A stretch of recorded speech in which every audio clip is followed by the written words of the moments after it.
Hello दोस्तों, welcome to the NEET Navigator Academy. Myself doctor Syed Aman Ali, I am founder of NEET Navigator Academy. आज हम इस video में देखने वाले हैं, ये वीडियो बहुत ज्यादा इंपॉर्टेंट है जो री नीट एग्जाम देने वाले हैं 2026 का। तो ये वीडियो में मैं आपको बताना चाहूंगा कि बहुत सारे पेरेंट्स के, बहुत सारे बच्चों के माइंड में डाउट है कि सर 2026 का जो पेपर होगा री नीट का 21 जून का, वो पेपर का लेवल कैसा रहेगा। तो इस वीडियो में मैं आपको तमाम जानकारी दूंगा कि जो पेपर का लेवल कैसा रहेगा, पेपर मॉडरेट होगा या टफ होगा। हमने पूरा जब भी पेपर लीक हुआ है, 2015 में पहले पेपर लीक हुआ था, 2024 में पेपर लीक हुआ है, 2026 में पेपर लीक हुआ। हमें हमारी टीम ने पूरा जायजा किया। जब भी पेपर लीक हुआ है तो जब पेपर लीक हुआ है उस टाइम पेपर बहुत ज्यादा टफ आया है। तो मैं आज बात करूंगा इस वीडियो के अंदर। ये वीडियो तमाम बच्चों के लिए बहुत ज्यादा इंपॉर्टेंट है। मैं आपका ज्यादा टाइम ना लूंगा, बस इस वीडियो को आप लास्ट तक और एंड तक देखिए। सबसे पहले मैं बात करूंगा जो री नीट एग्जाम का जो पेपर है वो कैसा आएगा। हमने ये जायजा लिया 2015 का जो पेपर लीक हुआ था उस टाइम पे री नीट एग्जाम हुआ था। उस एग्जाम के अंदर जब पेपर का जो लेवल था वो बहुत ज्यादा टफ था, तो हमने ये स्टडी किया इस बार पेपर में क्या क्या कौन कौन से क्वेश्चन आ सकते हैं, कैसे क्वेश्चन आएंगे। तो मैं आपको ये बताऊंगा कि इस बार सबसे मेन बात करूंगा मैं बायोलॉजी की। जो बायोलॉजी 360 मार्क्स का होता है, यही आपका स्कोर बढ़ाता है और यही आपको सिलेक्शन के पास लेके जाता है। तो मैं बात करूंगा बायोलॉजी की। बायोलॉजी के अंदर सबसे पहले आपको मेन चीज देखना चाहिए। सबसे पहले क्या देखना चाहिए कि इस बार जो 3 मई का पेपर हुआ था अपने पास, उस 3 मई के पेपर में डायग्राम्स नहीं आए थे। पहली बार डायग्राम नहीं आए थे। उसके बाद दूसरी पॉइंट ये है कि असर्शन जो रीजन थे वो भी इस बार नहीं आए थे। तो इस बार जो चांसेस है, जो डायग्राम है बायोलॉजी के, जो बुक के अंदर जो डायग्राम है, एक एक डायग्राम को अपने को अच्छे से करके जाना चाहिए, क्योंकि इस बार डायग्राम आपको 5 से 6 डायग्राम इस नीट एग्जाम के अंदर मिलने वाले हैं। सेकंड बात करूंगा मैं, जब भी आप एनसीईआरटी पढ़ेंगे, एनसीईआरटी पढ़ने के टाइम पे आपको लाइन बाय लाइन एक एक पॉइंट देखना, एक एक पॉइंट रीड करना है। जैसे कि मैं आपको एक एग्जांपल दूंगा, जैसे मैं आपको एक क्वेश्चन पूछूंगा, आप देखेंगे आपकी स्टडी कितनी है कि मुझे इसका आंसर आप कमेंट में बताइए कि चीफ प्रोड्यूसर ऑफ ओशन कौन है, सबसे पहली बात। दूसरा एक एग्जांपल दूंगा मैं, इसका आंसर आप कमेंट में देना कि जिम्नोस्पर्म के अंदर क्या सीड फॉर्म होती है। ये सेकंड सवाल है। इससे देखा जाएगा कि आपका स्टडी लेवल कैसा चढ़ रहा है। तो मैं ये बात कर रहा हूं कि जो सेकंड जो अपना मेन मुद्दा है वो है असर्शन रीजन।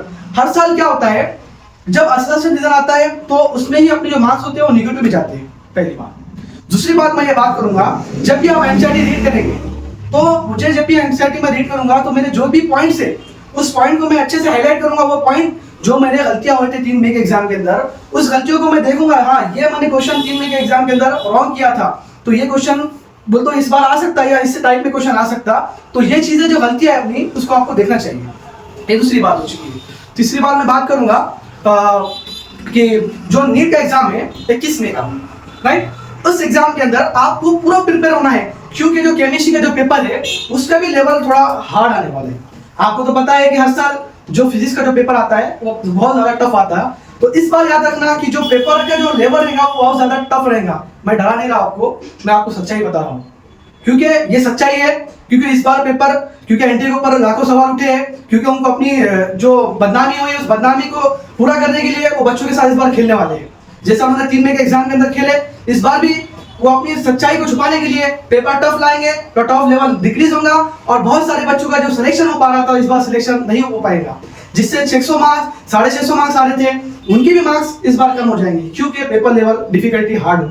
डरने की बात नहीं है बच्चों, घबराने की बात नहीं है। बस अपने माइंड को एक तरफ लेकर जाइए। अभी भी यहाँ से आपके पास 10 दिन बचे हैं। अपना कॉन्फिडेंस लेवल बिल्डअप कीजिए और ये याद रखिए कि मैं जब एग्जाम के हॉल में जाऊंगा, एग्जाम सेंटर में जाऊंगा, जैसा मैंने 3 मई को पेपर दिया था वैसे ही पेपर देकर बाहर आऊंगा। ये ना करें वहां जाकर अगर जिसने भी पैनिक हुआ तो ये 1 साल 2 साल की मेहनत जाया जाएगी। जब आपके हाथ में पेपर आएगा, कभी कभी ऐसा होता है कि जब आपके हाथ में पेपर आया और पहला क्वेश्चन मुझे नहीं आ रहा है, तो अब क्या करना चाहिए। तो सबसे मैं मेन बात बताऊंगा, मेरे साथ भी जब मैंने नीट का एग्जाम दिया था तो मुझे पहला ही क्वेश्चन मुझे नहीं आ रहा था। क्यों? क्योंकि वो क्वेश्चन मैंने देखा तो मैं घबराया नहीं। वो टाइम पर मैंने क्या किया, जो 91 नंबर का क्वेश्चन था उस क्वेश्चन को मैंने छोड़ दिया, क्योंकि मुझे नहीं आ रहा था। दूसरे वाला भी क्वेश्चन मुझे नहीं आ रहा था, याद ही नहीं आ रहा था, पूरा ब्लैंक हो गया था माइंड में। तो क्या करना चाहिए, जो लास्ट का जो क्वेश्चन है वहां से अपने को स्टार्ट करना चाहिए। जैसा कि जो 100 नंबर का जो क्वेश्चन है मैं वहां से स्टार्ट करूंगा, पहले मैं क्वेश्चन को सॉल्व करूंगा। क्योंकि मैं क्यों बता रहा हूं आपको कि जो आप अगर से पीछे से आपको कॉन्फिडेंस लेवल आपका बिल्डअप होगा, क्योंकि आपको क्वेश्चन जैसे आने लगेंगे वैसे वैसे आपका कॉन्फिडेंस लेवल बढ़ता जाएगा।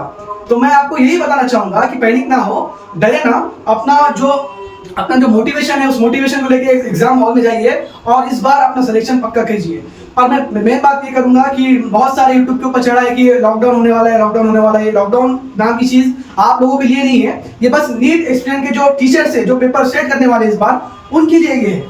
इसमें क्या मेन है बात कि लॉकडाउन किसको बोलेंगे। लॉकडाउन बात करूंगा मैं तो लॉकडाउन का मतलब ये है कि जो पेपर सेट है, जो पेपर सेट करने वाले हैं इस बार, वो पेपर सेट करने वालों को एक रूम के अंदर आइसोलेशन कर दिया जाएगा। ना उनके पास मोबाइल रहेंगे, ना उनके पास कोई टैब रहेगा या कोई अदर चीज भी नहीं रहेंगी। जब तक 21 जून का एग्जाम ना होगा जब तक वो लोग को बाहर वो तो छोड़ेंगे नहीं, उनको आइसोलेशन करके रखेंगे एग्जाम होने तक, क्योंकि पेपर लीक होने के चांसेस कम हो। हाँ, हो सकता है कि जब पेपर प्रिंट हो या जब पेपर ट्रांसपोर्ट हो वो टाइम पर पेपर लीक हो सकता है, मगर इस बार हम बता रहे हैं आपको कि पेपर लीक होने के चांसेस बहुत कम है। तो मैं ये बात करूंगा कि इस वीडियो में कि आपका एक ही काम है 10 दिन के अंदर आप रिवीजन करें, मॉक टेस्ट दे, ज़्यादा से ज़्यादा टेस्ट दे और अपने जो पीवाईक्यूज है 15 से लेकर 20 साल के जो पीवाईक्यूज है हर एक क्वेश्चन को सॉल्व करके जाइए। बस मेरा यही वीडियो में यही बोलना है कि आप पैनिक ना हो और अपना स्टडी पे फोकस करें और अदर जो अफवाह पे ध्यान ना दे। तो चलिए इस वीडियो को यहीं पर एंड करते हैं। Thank you so much.